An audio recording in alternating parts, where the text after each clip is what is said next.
કાલથી શરૂ થઈ રહ્યો છે એ પવિત્ર સમય, એક એવો મહિનો જેને દેવતાઓ પણ આતુરતાથી રાહ જુએ છે, એક એવો મહિનો જેમાં કરેલી ભક્તિ અનેક ગણી ફળ આપે છે, અને એક એવો મહિનો જેમાં જો અજાણતા પણ કેટલીક ભૂલો થઈ જાય તો જીવનમાં મુશ્કેલીઓનો સામનો કરવો પડી શકે છે. મિત્રો, આજે આપણે વાત કરવા જઈ રહ્યા છીએ પવિત્ર પુરુષોત્તમ માસની, જેને અધિક માસ તરીકે પણ ઓળખવામાં આવે છે. આ મહિનો કેમ એટલો વિશેષ છે? શા માટે આ મહિનામાં લગ્ન, નવી ખરીદી અને શુભ કાર્યો ટાળવામાં આવે છે? અને આખા મહિના દરમિયાન શું કરવું જોઈએ જેથી ભગવાન વિષ્ણુની કૃપા પ્રાપ્ત થાય? આ બધું આજે હું તમને વિસ્તારથી જણાવવાની છું, તેથી વિડીયો અંત સુધી જરૂર જોતા રહેજો. અને જો તમે પણ ભગવાન વિષ્ણુમાં શ્રદ્ધા રાખો છો તો હમણાં જ વિડીયોને લાઇક કરો, ચેનલને સબસ્ક્રાઇબ કરો અને બેલ આઇકન જરૂર દબાવી દો, જેથી આવા જ ધાર્મિક અને આધ્યાત્મિક વિડીયો તમને સમયસર મળતા રહે. સનાતન ધર્મમાં પુરુષોત્તમ માસનું વિશેષ મહત્વ માનવામાં આવે છે. આ મહિનો દર વર્ષે આવતો નથી, પરંતુ લગભગ 3 વર્ષે એકવાર આવે છે. ઘણા લોકોને પ્રશ્ન થાય છે કે આખરે આ અધિક માસ આવે છે કેમ?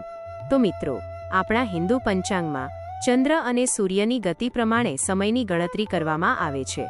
ચંદ્ર વર્ષ લગભગ 354 દિવસનું હોય છે, જ્યારે સૂર્ય વર્ષ 365 દિવસનું હોય છે. એટલે બંને વચ્ચે લગભગ 11 દિવસનો તફાવત આવી જાય છે. આ તફાવતને સંતુલિત કરવા માટે દર 3 વર્ષે એક વધારાનો મહિનો ઉમેરવામાં આવે છે, જેને અધિક માસ અથવા પુરુષોત્તમ માસ કહેવામાં આવે છે. પરંતુ આ માત્ર ગણિત કે કેલેન્ડરની બાબત નથી. આ મહિનો આધ્યાત્મિક રીતે એટલો શક્તિશાળી છે કે શાસ્ત્રોમાં તેને સર્વશ્રેષ્ઠ મહિનો માનવામાં આવ્યો છે. કહેવામાં આવે છે કે એક સમય એવો હતો જ્યારે અધિક માસને કોઈ માન આપતું નહોતું.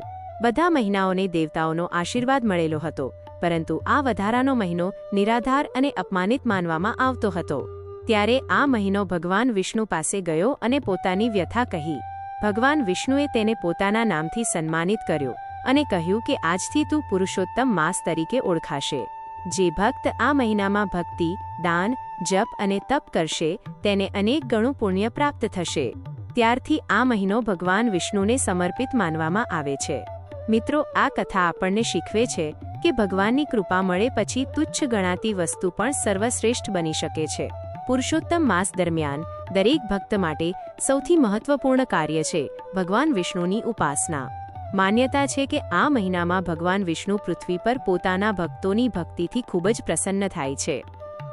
સવારે વહેલા ઉઠીને સ્નાન કર્યા બાદ ભગવાન વિષ્ણુની પ્રતિમા અથવા ફોટો સામે ઘીનો દીવો પ્રગટાવવો જોઈએ. ઓમ નમો ભગવતે વાસુદેવાય મંત્રનો જાપ કરવો ખૂબ જ શુભ માનવામાં આવે છે. જે લોકો રોજ 108 વાર આ મંત્રનો જાપ કરે છે તેમના જીવનમાંથી નકારાત્મક શક્તિઓ દૂર થાય છે અને મનમાં શાંતિનો અનુભવ થાય છે. મિત્રો, આજના તણાવભર્યા સમયમાં મનની શાંતિ સૌથી મોટું સુખ છે, અને આ મહિનો આપણને એ જ શાંતિ તરફ લઈ જાય છે. ઘણા લોકો પુરુષોત્તમ માસ દરમિયાન સત્યનારાયણ ભગવાનની કથા કરે છે. માન્યતા છે કે આ મહિનામાં સત્યનારાયણ ભગવાનની કથા સાંભળવાથી ઘરમાં સુખ સમૃદ્ધિ આવે છે અને અટવાયેલા કાર્યો પૂર્ણ થાય છે. જો શક્ય હોય તો પરિવાર સાથે બેસીને સાંજે ભગવાનના ભજન કીર્તન કરવું જોઈએ. ઘરમાં ધાર્મિક વાતાવરણ રહે તો નકારાત્મકતા આપમેળે દૂર થઈ જાય છે. મિત્રો, આજકાલ ઘરમાં મોબાઈલ અને ટીવીનો પ્રભાવ વધી ગયો છે, પરંતુ જો દિવસમાં થોડો સમય પણ ભગવાન માટે કાઢવામાં આવે તો આખું જીવન બદલાઈ શકે છે. આ મહિનામાં દાનનું વિશેષ મહત્વ માનવામાં આવે છે. શાસ્ત્રોમાં કહેવામાં આવ્યું છે કે અધિક માસમાં કરેલું દાન અક્ષય પુણ્ય આપે છે, એટલે કે તેનું ફળ ક્યારેય નષ્ટ થતું નથી. ગરીબોને અન્નદાન કરવું, ગાયને ચારો ખવડાવવો, મંદિરમાં દીપદાન કરવું, જરૂરિયાતમંદોને કપડાં આપવું, આ બધું અત્યંત શુભ માનવામાં આવે છે. મિત્રો, દાન માત્ર પૈસાથી જ નથી થતું. કોઈ ભૂખ્યા માણસને ભોજન કરાવવું પણ સૌથી મોટું દાન છે. આ મહિનો આપણને માનવતા અને કરુણાનો પાઠ શીખવે છે. જે વ્યક્તિ બીજાના દુઃખને સમજે છે, ભગવાન તેની દરેક મુશ્કેલી દૂર કરે છે. પુરુષોત્તમ માસમાં વ્રત અને ઉપવાસનું પણ વિશેષ મહત્વ છે.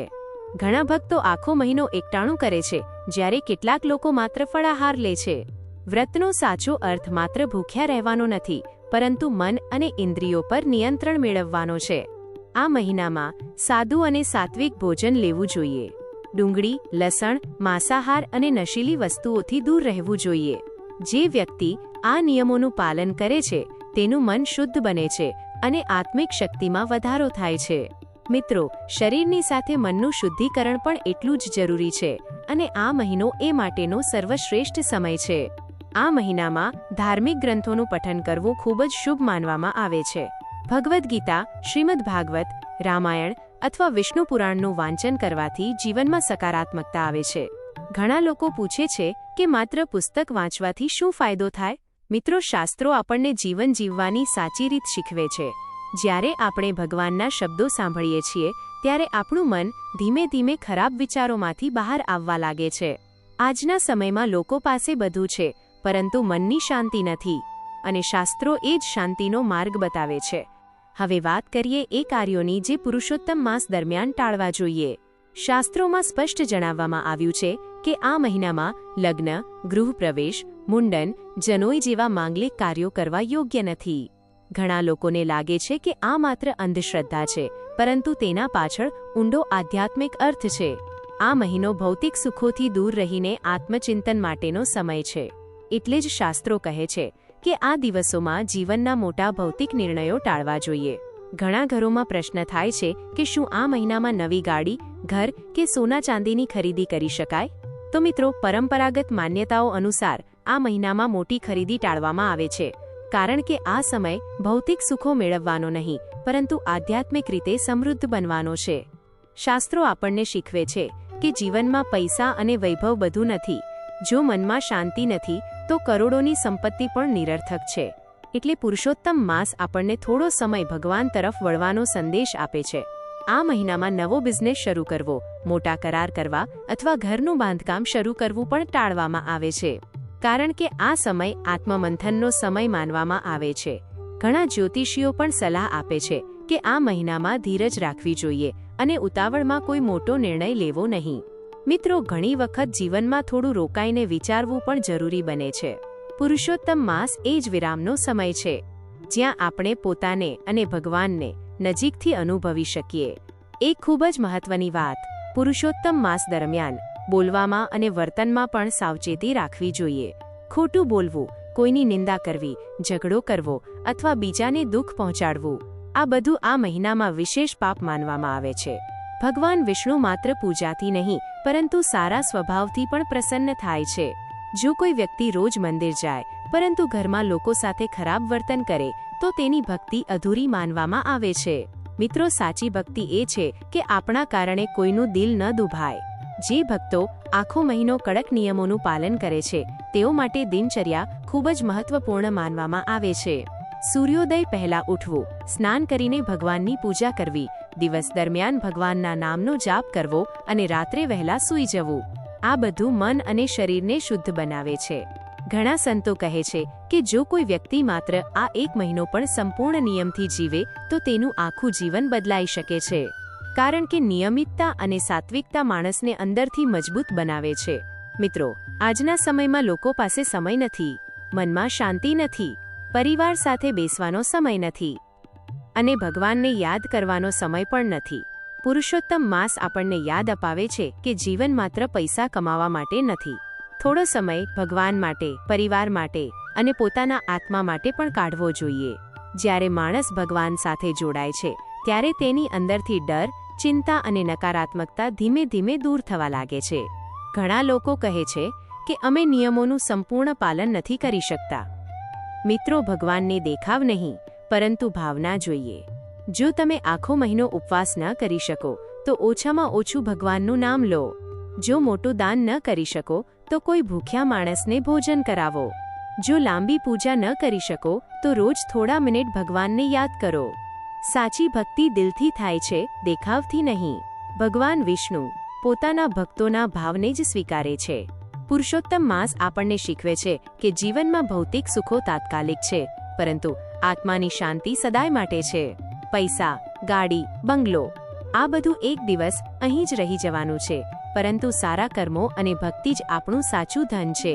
તેથી આ પવિત્ર મહિનામાં શક્ય હોય તેટલું સાત્વિક જીવન જીવો, ભગવાનનું સ્મરણ કરો, બીજાની મદદ કરો અને મનને શુદ્ધ બનાવવાનો પ્રયત્ન કરો. કદાચ આ એક મહિનો તમારા જીવનમાં એવી સકારાત્મકતા લાવી શકે જે વર્ષો સુધી તમને ખુશ રાખે. તો મિત્રો, આ હતો પવિત્ર પુરુષોત્તમ માસનો મહિમા, તેના નિયમો અને તેની પાછળનો આધ્યાત્મિક સંદેશ. જો તમે પણ આ મહિનામાં ભગવાન વિષ્ણુની કૃપા મેળવવા માંગતા હો તો આજથી જ સારા કાર્યોની શરૂઆત કરો. અને હવે તમે કોમેન્ટમાં જરૂર લખજો જય શ્રી હરિ, જેથી ભગવાન વિષ્ણુની કૃપા તમારા અને તમારા પરિવાર પર હંમેશા બની રહે.